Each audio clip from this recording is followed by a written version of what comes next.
This is a simple demonstration on fast bowling and how we can place our players in a safe training environment. Chris is my bowler, and if Chris is a front-on bowler, what we want is his hips facing straight down the wicket. So I ask Chris to sit down with his hips facing straight down the wicket. Ideally, we want Chris's hips and shoulders to be in alignment. Okay, so if Chris is coming in as a front-on bowler, this is an ideal situation to us. How we can demonstrate to Chris and put him in a situation where he gets the feel of having a mixed action, meaning that his bottom half and top half don't mix, is by turning his top half into a side-on action. That way Chris can get the feel of the pressure that will be going through his back down here. If Chris is a side-on bowler, simply move his hips facing down the wicket here. Correct action, hips and shoulders within alignment towards the target. Once again, demonstrating a mixed action, turn Chris into this position. As I said, it's a tool that I found useful not only as a player, but also used within my coaching. The bowling action is a sum of all parts, beginning with a balanced run-up that takes the body towards the target. Next comes the jump and gather. This continues the momentum towards the target and allows the body to find an inline hip and shoulder position to suit the individual. The arms should rotate relatively close to the body, moving in a continual motion following an opening and closing pattern.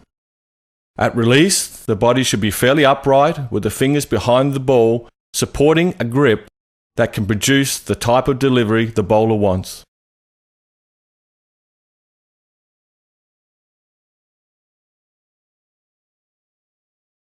What we'll do to bowl the in-swinger is turn the ball over. So once again, the shiny side being the red side, right-handed batsman, slight angle of the seam this time towards fine leg, fingers down the seam, once again pretty much the same as what you bowl for the outswinger, thumb of course down the back, and you want to pull down as hard as you can, making the seam this time go towards fine leg, and hopefully the ball should swing in towards the right-handed batsman. Let's have a look.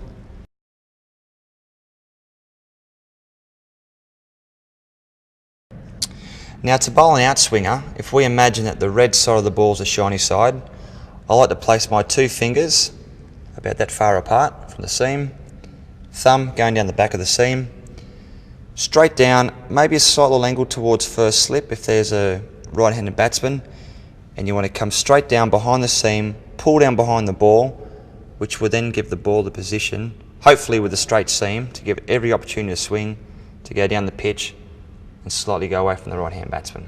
Let's have a look.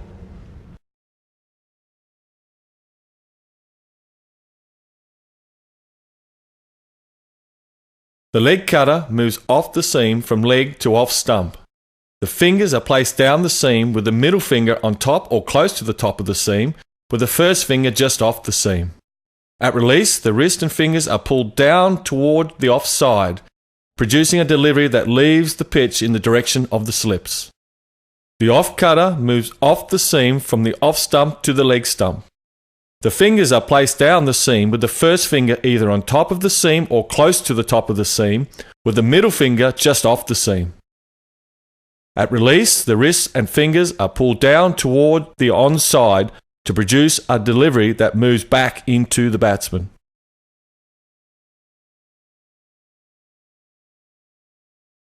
Now as any fast bowler, it's great to have a bit of variation, and I find sometimes being a fast bowler that you need to have a change up in pace.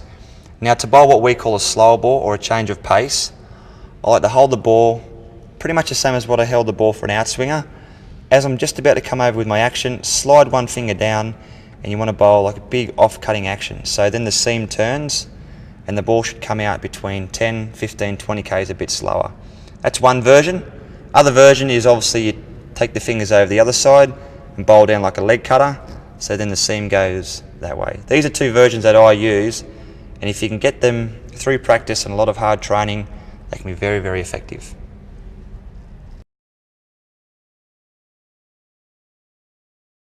The bouncer is an effort ball that is used to force the batsman onto the back foot.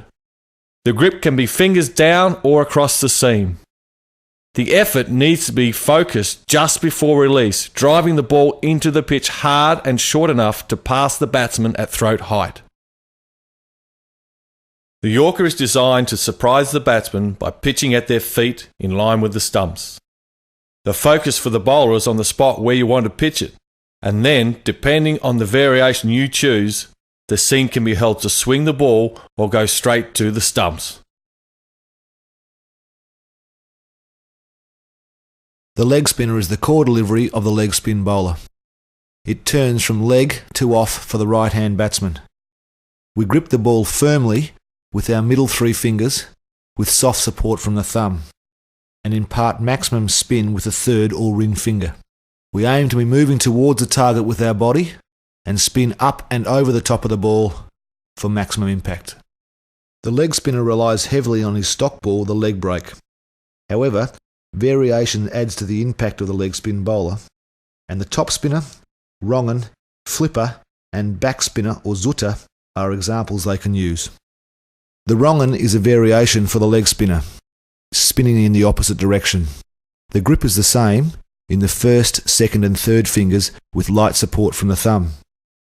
The spin is achieved by releasing the ball with the back of the hand facing towards the batsman and spinning off the third or ring finger.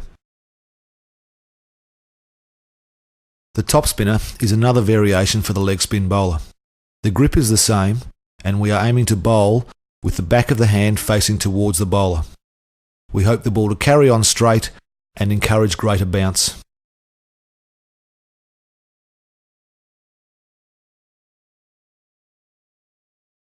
The flipper is another variation and most difficult to master. The grip is similar to the leg spinner, with the ball being squeezed out between the thumb and forefinger. This results in backspin being imparted on the ball, skidding through quickly and deceiving the batsman. The biggest part about spin bowling is grip it and rip it. You must spin the ball to be an effective bowler. The grip I use to spin the ball is like so. Hold the ball in your fingers. Depending on how big your fingers and your hand are, till the ball is comfortable. For me, it's about like that, depending on how big your hand and fingers are. And I want the ball coming out off my index or pointer finger, the last point of contact, so the ball comes out like so. Okay. As Andrew has demonstrated, the off break is the off spinner's stock ball. However, variations add to the impact of the spinner, and the top spinner, doosra and arm ball are all examples of this.